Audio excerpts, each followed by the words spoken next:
फाका इनकी मजबूरी नहीं, फाका इनकी मर्जी है। हाँ, फाका इनकी मर्जी है, वरना शान तो यह है खुदा की कसम, अगर ये हाथ उठा दे तो जन्नत से फरिश्ते खाने लेकर के आ जाते हैं। सुभान अल्लाह। ताजदारे करबला किसी आम घराने का शहजादा नहीं, बल्कि उस घराने का शहजादा है कि जिसकी चौखट से आज तक कोई खाली नहीं लौटाया गया।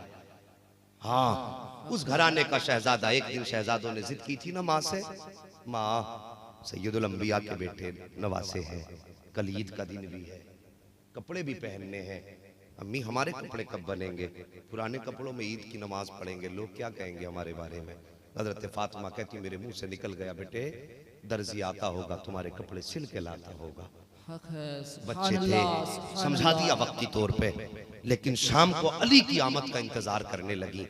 अली आएंगे तो उनसे कहूंगी कि बच्चों के कपड़ों का इंतजाम करो, मगर हमारी माँ बहनें भी बैठी हैं। इस जुमले पे गौर करना। फरमाती जब शाम हुई, अली मजदूरी करके वापस आए, मैंने अपने शोहर के कपड़े देखे, थका हाल देखा, मेरी हिम्मत जवाब दे गई। मैंने अली से कुछ ना कहा, बस चुप हो गई।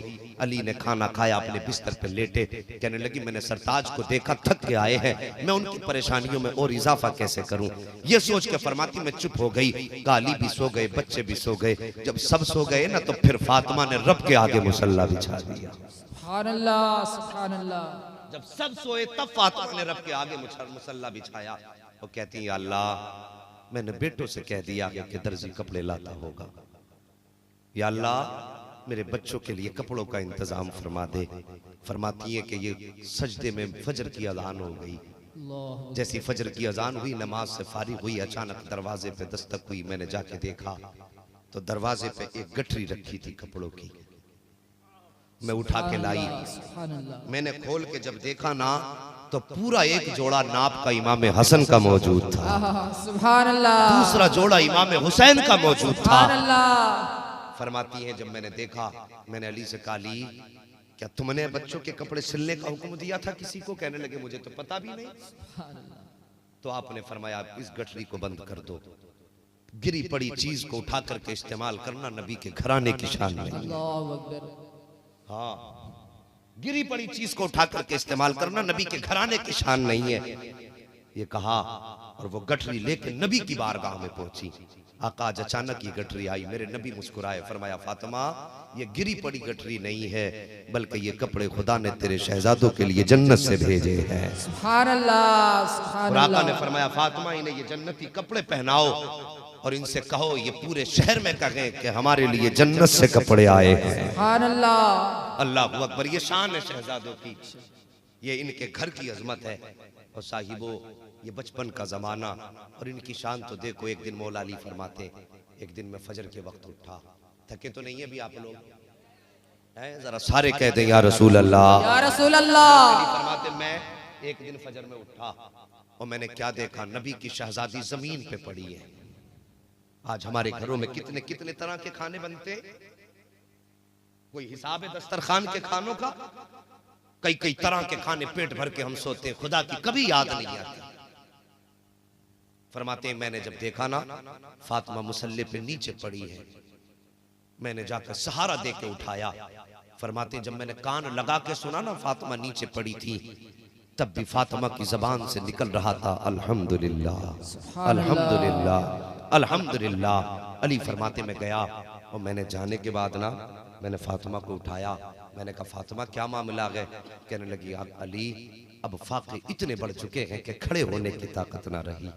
अली मैंने नियत बांधी थी, बदन की ताकत जवाब दे गई, मैं जमीन पे गिर गई। अल्लाह अकबर।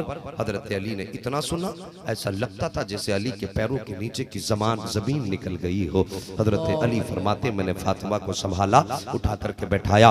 फिर मेरे दिल में आया कि इतने में भी मैं संभाल रहा था कि मस्जिद के अंदर से मुअज्जिन की आवाज आ जाती है, उसने तकबीर पढ़ना शुरू कर दी है, अल्लाह अकबर, अल्लाह अकबर। मेरे दिल में ख्याल आया कि अब अगर नमाज पढ़ने जाते हुए अली। तो सलाम के बाद फौरन नबी अपनी बेटी का हाल पूछा करते हैं। अगर आज नबी ने पूछ लिया अली मेरी फातिमा का क्या हाल है, तो मैं अपने नबी को क्या जवाब दूंगा, ये सोच रहे हैं। और अगर नहीं जाता हूं तो जमात छूट रही है। आप गए, पिछली सफ में नमाज पढ़ी, नमाज पढ़ के इरादा फरमाया कि अपने घर जाएं। घर जाने का इरादा किया, दिल में ख्याल आया अली जा तो रहे हो, अगर बच्चों ने ये पूछा बाबा कुछ खाने लाए कि नहीं लाए तो क्या जवाब दोगे। फरमाते ये ख्याल मेरे जहन में आया, मेरे बढ़ते कदम रुक गए, मैं वहीं से वापस पलटा और मैं निकला ताकि बच्चों के खाने का इंतजाम करूं। फरमाते मैं टहलते टहलते थक गया, जब कहीं मजदूरी ना मिली मैं वापस आ रहा था। रास्ते में मुझे एक शख्स मिला जिसके हाथ में ऊंट की रस्सी थी। उसने मुझसे कहा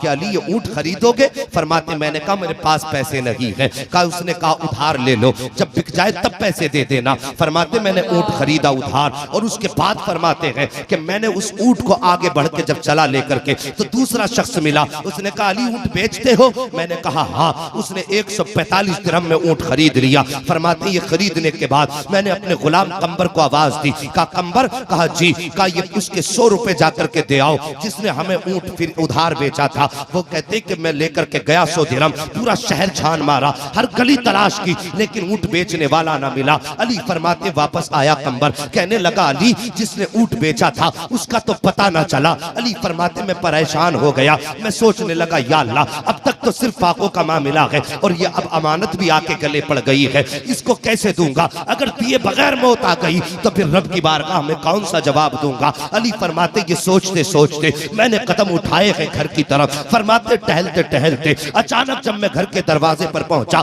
तो क्या देखता हूं, सामने मुस्तफा भी मुस्कुरा रहे हैं, फातिमा भी मुस्कुरा रही है, दोनों मुस्कुरा रहे थे। मैं जब करीब पहुंचा हूं, जाके गर्दन झुका के खड़ा हुआ, इतने में आका फरमाते हैं अली तिजारत का मामला तुम बताते हो या तिजारत का पूरा किस्सा तुम्हें हम सुना देते हैं? सुभान अल्लाह, सुभान अल्लाह। बात नहीं चली थी, तुम सुनाओगे तिजारत की दास्तान या हम सुनाए तिजारत की दास्तान? हजरत अली फरमाते आका जी बड़ा परेशान हूँ, जिसने ऊंट बेचा था वो मिला ही नहीं, मेरे पास ये अमानत है। मेरे नबी मुस्कुराए, फरमाया अली वो कोई बेचने वाला दुनिया का आदमी नहीं था, बल्कि जो ऊंट बेचने आया था वो मीकाईल था, जो खरीदने आया था वो इसराफील था। अब इसको अपने पास रखो अली, ये 45 भी तुम्हारे, ये 100 भी तुम्हारे हैं। अल्लाह के फरिश्ते खरीदो फरोख्त करने वाले थे। या रसूल अल्लाह क्या फरमा रहे हैं, मगर ये हुआ क्यों? जैसी इतनी बात कही ना हजरत अली ने, हुआ क्यों? नबी की आंखों में आंसू आए। फरमाया अली जब मेरी फातिमा ने मुसल्ले पे नियत बांधी थी तो मेरा रब देख रहा था, जब उसने तकबीर कही थी तब भी मेरा रब देख रहा था, जब उसके टांगों के अंदर पैरों के अंदर खड़े होने की सकत ना रही तो मेरी फातिमा मुसल्ले पे जब गिरी थी तब भी मेरा रब देख रहा था। लेकिन अली जब मेरी बेटी जमीन पे गिरी थी तो उसने तुम्हारी नाशुक्री नहीं की थी, अपने शौहर की नाशुक्री नहीं की थी, बल्कि जमीन पे गिर के कहा था या अल्लाह जिसमें तू राजी है उसमें फातिमा राजी है। काली जब फातिमा गिरी थी उस हाल को भी रब देख रहा था, जब इसने रब की तस्बीह बयान की थी तब भी रब देख रहा था। और अली और आगे बढ़ के बताऊं, जब तुम नमाज पढ़ने निकले हो शहजादों ने कहा था माँ बाबा खाने का इंतजाम कब लेकर के लाएंगे? आका फरमाते हैं जब शहजादों ने ये कहा था तब भी मेरा रब सुन रहा था। अली तुम खाली आ रहे थे तो तुम्हें तो खाली आना गवारा था, लेकिन मेरे रब को फातिमा का फाका रहना गवारा नहीं हो सकता। नारे तकबीर, नारे रिसालत, या गौस सरकार गरीब नवाज, नारे तकबीर, नारे रिसालत। जब इस सब्र से औलाद पाली गई तो कसम खुदा की फिर तारीख करबला मारीज़े वजूद में आई, मारीज़े वजूद में आई।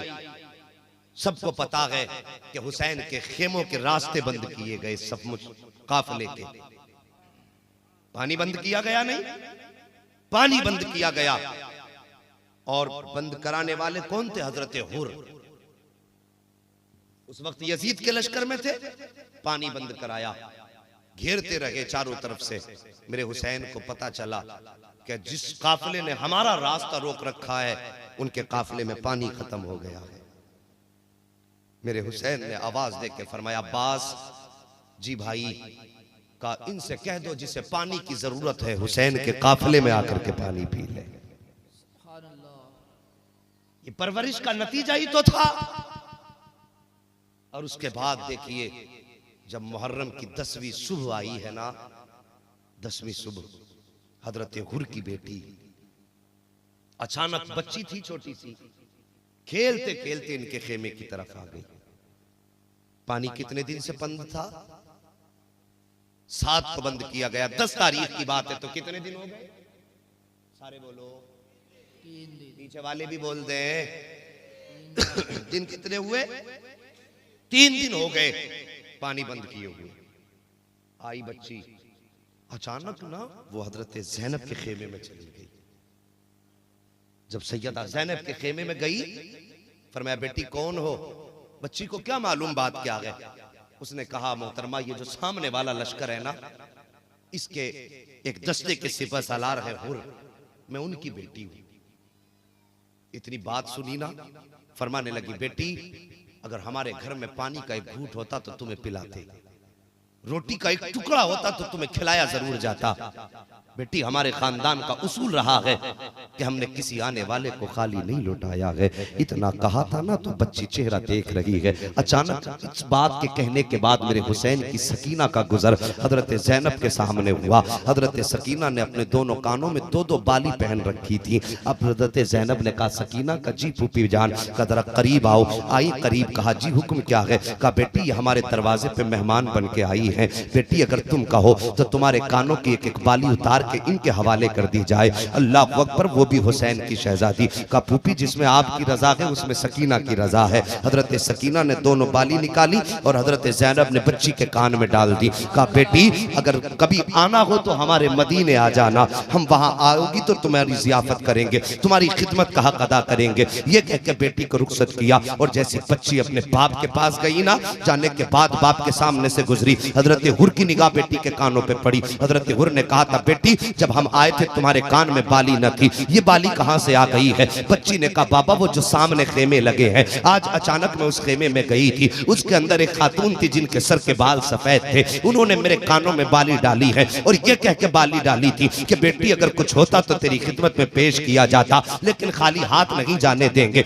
ये कह के उन्होंने मेरे कानों में बाली डाली है। अल्लाह अकबर, हजरत हुर ने इतना सुना है आंखें बरसने लग जाती है। शहजादी ने कहा था बाबा क्या बात? उन्होंने मुझसे एक बात और कही थी, उन्होंने कहा था बेटी हमारे खेमे में एक घूंट पानी का नहीं है। बाबा मैं उनके खेमे में गई थी, मैंने एक छोटे से बच्चे को देखा था जो पालने में लेटा हुआ था। बाबा उसकी उम्र तो प्यास की भी न थी, उसकी उम्र तो भूख बर्दाश्त करने की भी नहीं है। बाबा मैंने उसको देखा है, उसके भी होठ प्यास से सूखे थे। अल्लाह अकबर, हजरत हुर ने इतना सुना है आंखें बरसने लग जाती है। अल्लाह अकबर, इतना सुनने के बाद बेटी की पेशानी चूमी, कहती बेटी क्या कह रही हो? वो तो हमारे दुश्मन है। जैसे इतना बच्ची ने सुना है, कहा बाबा ये तुम्हारी सोच है, उनके दरवाजे पे जाकर के तो देखो, उनके दरवाजे पर आने वाले को दुश्मन नहीं समझा जाता, बल्कि जो उनकी चौखट पे आता है उसे खाली लौटाया नहीं जाया। सुभान अल्लाह, सुभान अल्लाह, अल्लाहु अकबर, या रसूल अल्लाह,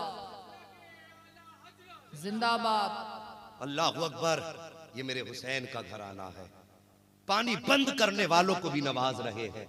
और यार जो हुसैन अपने दुश्मनों पे भी करम के दरिया बहाए, तो बताओ हुसैन की महफिलों को आबाद करने वालों को वो करबला में कैसे भूल सकता है? सोचो, अपने नाम लेने वालों को वो कैसे नजरअंदाज कर देंगे? तारीख करबला एक अजीम तारीख है। ताजदार करबला बड़ी अजीम शख्सियत है। यार किसी का अगर एक्सीडेंट में बेटा मर जाए ना तो बरसों तक रोता है बाप, बरसों तक जब जब बेटे की याद आती है तो बाप रोता है। मगर मेरे हुसैन ने तो गोद में ले लेके इस्लाम के लिए पेश किए थे। सुभान अल्लाह। हजरत अली अकबर जब जाने लगे थे ना तो फरमाया था अकबर एक बार मेरे सीने से लग जा। अल्लाह अकबर, एक बार मेरे सीने से लग जा। 3 मरतबा अली अकबर को सीने से लगाया था। अली अकबर ने कहा था बाबा आज इतना प्यार किस लिए? मेरे हुसैन ने फरमाया था बेटे अकबर आज मैदान करबला में सिर्फ अकबर नहीं जा रहा है बल्कि शबीह पैगंबर जा रहा है। आज ये सूरत हमेशा के लिए करबला की खाक में मिल जाएगी। ये कह के बेटे को रुखसत किया और जब तीर लगा ना, बरछी लगी अली अकबर के दिल के पार हुई और आवाज दी थी अदरिकनी आबत, अब्बा अपने बेटे को संभालिए। मेरे हुसैन गए, जब गए ना तो हजरत अली अकबर ने बाप का चेहरा देख के कहा था अब्बा अभी जब करबला के मैदान से मैं आप खेमों से आया था तब आपके बाल काले थे, इतनी देर में बाल सफेद हो गए, ऐसे कैसे हो गया? मेरे हुसैन ने कहा था बेटे अगर तेरा भी 18 साल का करबला के मैदान में शहीद होता ना तो तुझे तेरे सवाल का जवाब मिल जाता। कोई मजाक नहीं है खानदान करबला में लुटाना। और उसके बाद अल्लाह की कसम जिगर देखो उनके कितने बड़े जिगर थे। अली अकबर कहते हैं अब्बा मेरे दर्द हो रहा है, दर्द हो रहा है, ये पर्ची निकाल दे। मेरे हुसैन ने कहा था बेटे वो रब बड़ा बेनियाज है, कहीं ऐसा ना हो ये पर्ची निकालते हुए तेरी जबान से आह निकल जाए। अगर आह निकल गई तो तेरी कुर्बानी कहीं परवरदिगार मुंह पे ना मार दे। मेरे हुसैन के शहजादे अली अकबर ने इतना सुना ना, कहते बाबा मैं आपका बेटा हूं, वादा करता हूं पर्ची निकालिए, अगर आह निकल जाए ना तो फिर मुझे अपना बेटा ही मत कहना।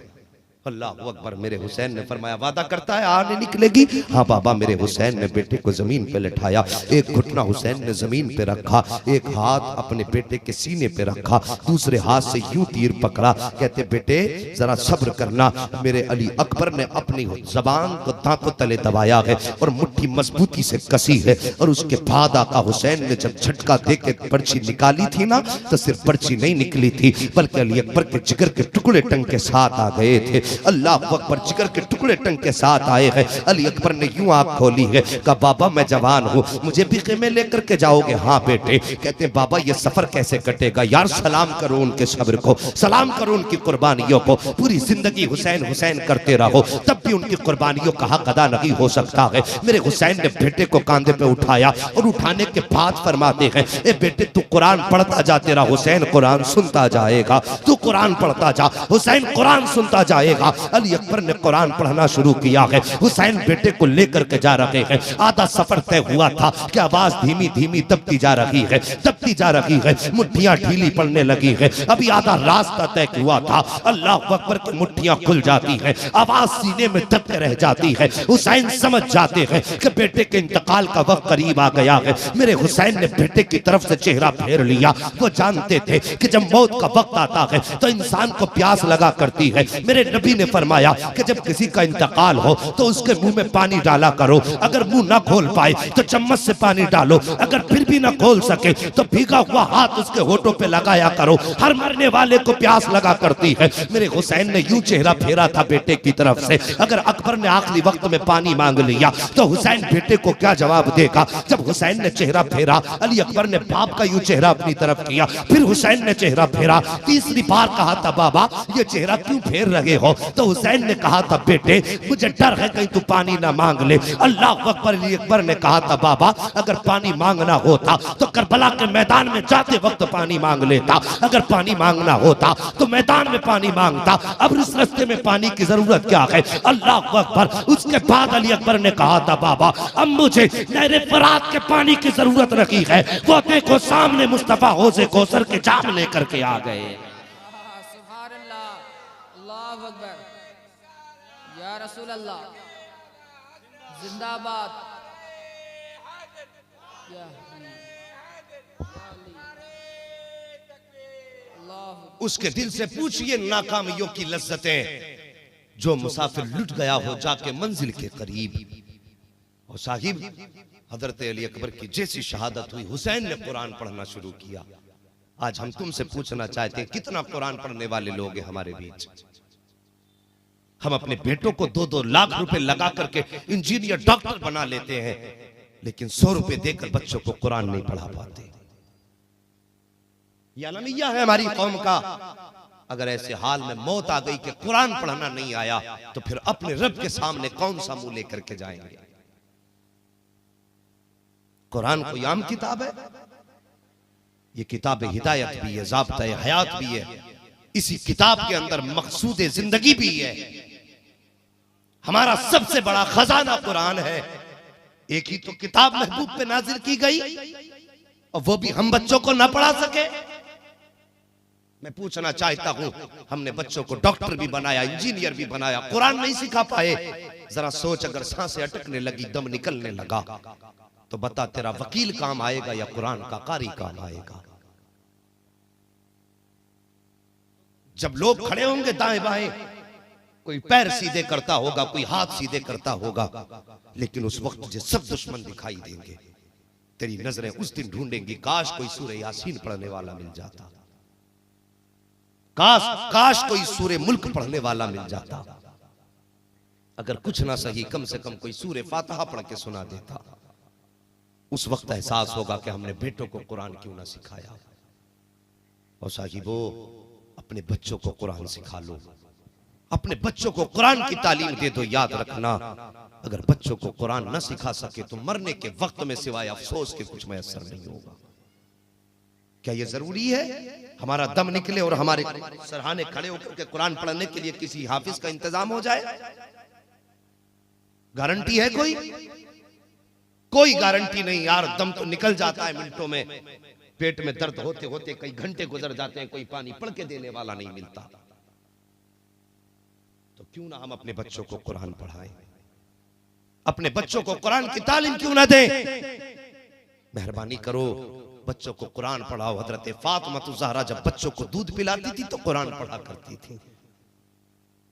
शहजादों को दूध पिलाते वक्त कुरान की तिलावत करती थी। तो कभी तो पूछा होगा, बेटे मैंने तुझे कुरान पढ़ के दूध पिलाया है, बता इस दूध का हक कैसे अदा करेगा? तो यकीनन मेरे हुसैन ने अपने दिल में जवाब दिया होगा, माँ आज जो तू कुरान पढ़ के दूध पिला रही है, इसका हक मैं ऐसे अदा करूंगा कि नेज़े पे चढ़ के भी मैं तुझे कुरान की तिलावत करके दिखाऊंगा। और वैसा ही करके मेरे हुसैन ने दिखाया। नेज़े पे सर था, जमाने ने देखा कि जारी कुरान लबों पे था हुसैन के। साहिबो, बच्चों को कुरान पढ़ाओ, बच्चों को दीन सिखाओ। हमारा बच्चा स्कूल जाता है, आधा घंटे के लिए इमाम के पास बच्चे को भेजेंगे, गलत नहीं कह रहा हूं, आधा घंटे के लिए, और उसमें 5 मिनट 35 मिनट हो गए फोन कर देते, मौलाना तुम्हें पता नहीं ट्यूशन का टाइम हो रहा है, अभी तक बच्चा घर नहीं आया, ट्यूशन किस टाइम पढ़ेगा? और तुझे ट्यूशन का तो फिक्र लगी है मगर कुरान की फिक्र नहीं लगी है। मर जाओगे जायदाद छोड़ करके, कौन इस्तेमाल करेगा तुम्हारी जायदाद को? हराम कमाओ या हलाल, आज कोई पूछने वाला नहीं। हराम की कमा के इकट्ठा कर गए, और जिनके लिए छोड़ के जा रहे हो ना, तो ये इस दौलत से अय्याशी करेंगे, तमाशे करेंगे। कोई तेरे नाम से 50 रुपए क्या 50 पैसे देने तैयार नहीं होगा मस्जिद में। अपनी इस दौलत को औलाद पे खर्च करो, उन्हें दीन सिखाओ। जरूरी है इंजीनियर भी बनाओ, लेकिन इंजीनियर बनाने से पहले बच्चों को कुरान सिखा लो। जब तालीम अच्छी होगी बच्चों की तो नस्लें परवान चढ़ेंगी अच्छी। आज बुढ़ापे में